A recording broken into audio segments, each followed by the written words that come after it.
We're doing a really easy dessert today. It's banoffee pie. I really need you to hear what I'm saying. We are gonna start by doing something strange. We're gonna line the tin with some cling film. Now, this is optional, guys. You don't have to do this. It's just so that when we take our dessert out, like I mentioned, we're gonna put the biscuit up to the sides. So I don't want the biscuit crumbs sticking to my tin. So just to avoid that from happening, we're gonna line the tin with some cling film. Okay, so just kind of push it in so it goes in your tin. Chop chop. Obviously this is only in the case where you actually want to take your dessert out of the case to present it. If you're going to cut it straight in there and serve it from it, you don't need to line it at all. Okay. And once that's lined, you want to just chuck that to the side for a second. So I have got a bowl here, medium-ish kind of size bowl. Weigh out your butter with your scale.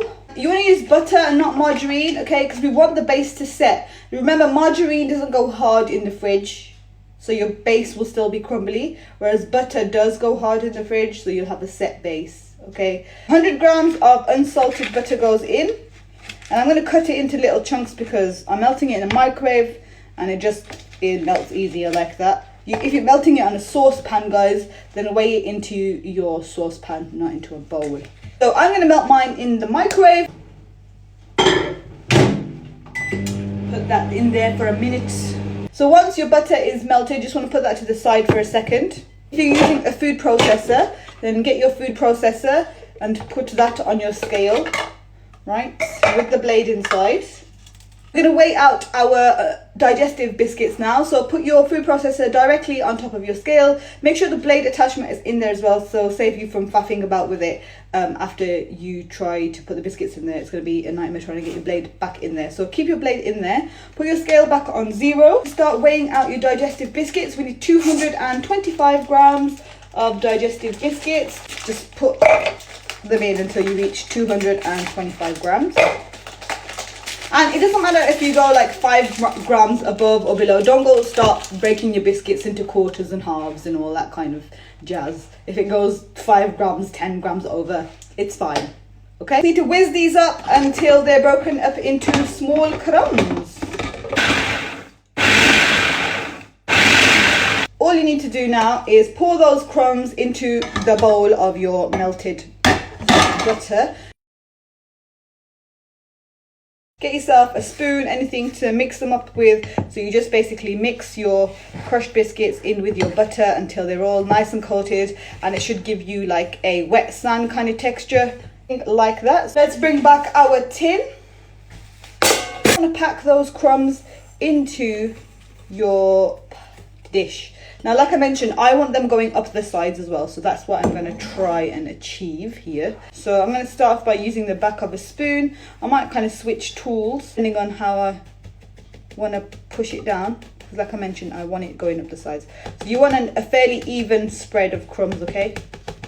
Something with kind of like a straight edge, and you just and a flat bottom. So any kind of thing with a straight edge and a flat bottom, and you just want to use it to kind of coax those biscuits into the edge of your dish to make a kind of wall. Ooh, I've broken it.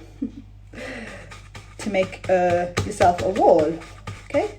Stick it in the fridge for about half an hour, roughly half an hour, 45 minutes, just to let that crust settle before you start adding anything to it. Okay. In the fridge.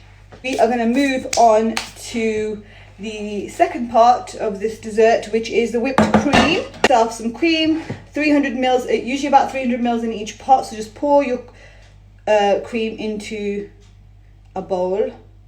Each small pot of cream usually has 300 mil, so you don't really need to weigh it out. However, if you have a large pot of cream, then you probably want to weigh out your cream first. So, teaspoon of vanilla extract. I'm using vanilla bean paste because I like it. You can just use regular vanilla extract, it's absolutely fine. And then we mix. So we don't want to over whip this, okay? We want it to be stiff, but not like stiff to the point that it's almost turning into butter, okay? We just want stiff peaks. Okay, so let's do this.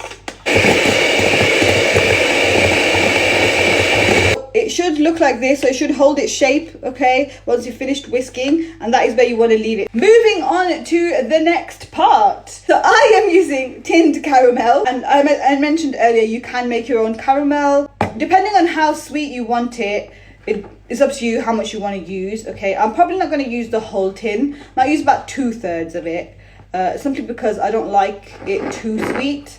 However, if you don't mind, then you can probably add the whole tin in if you wanted to. I'm just going to loosen it up ever so slightly because it kind of be set firm, just because it'll be easier to spread over my biscuit base. Just using a knife. So I've got 2 lovely ripe bananas. Which side do you peel the banana from? This side or this side? I always normally used to do it from this side, and I heard you're supposed to peel bananas from this side.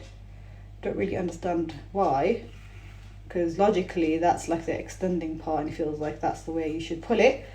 But apparently monkeys peel their bananas from this side, so that's the right way to do it.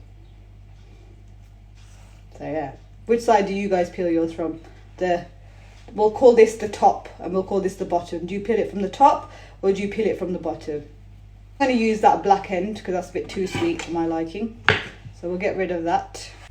And just slice them into thin slices, okay? Just like so. Time to assemble our dessert. It's our base.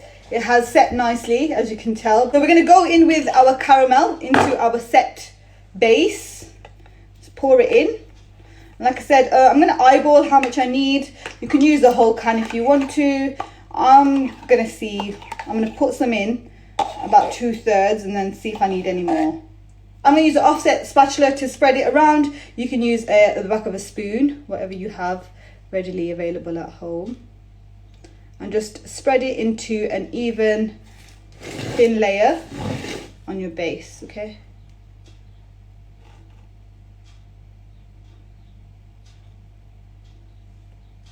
So that is your layer of caramel in the bottom. So I used about 2/3 of the can.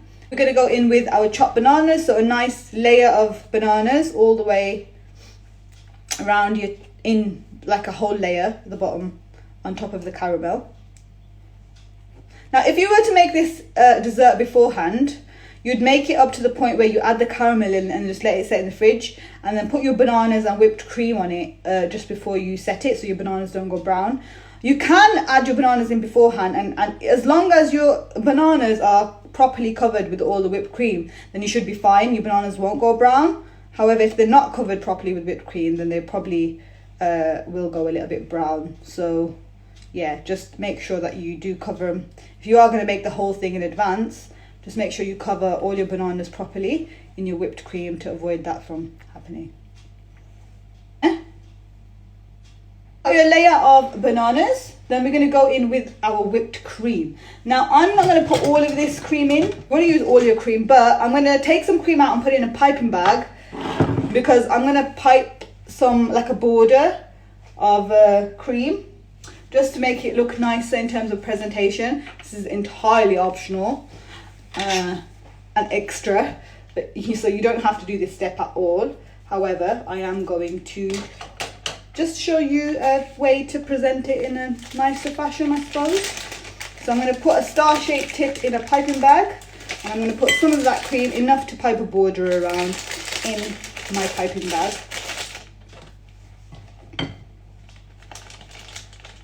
And then the rest of the cream, I'm going to put it on the dessert, okay? And you want to cover all your bananas with that cream. You can use the back of a spoon, a knife, an offset spatula, whatever you have at hand, just to kind of spread all your cream out into a nice layer on top of your bananas, okay?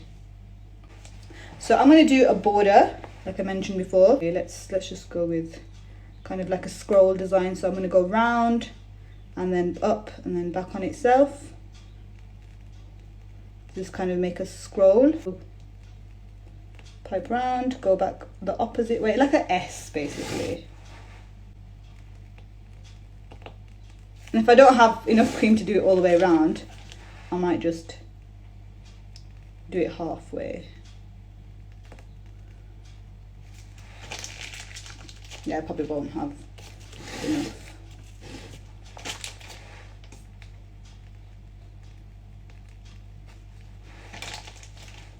Let's add some dots where there's a bit of gaps.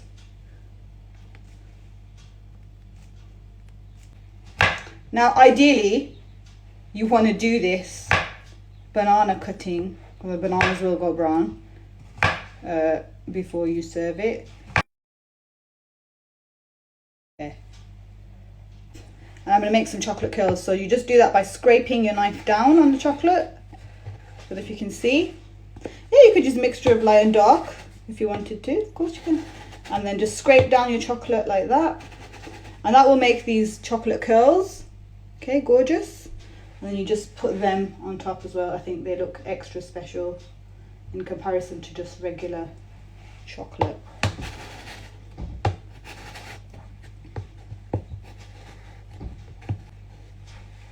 And you want a decent amount of chocolate on there because you want to be able to taste your chocolate, okay, in your slice.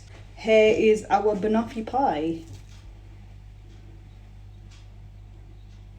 That is our banoffee pie, guys. Thank you so much for joining me. Take care of yourselves, take care of your families.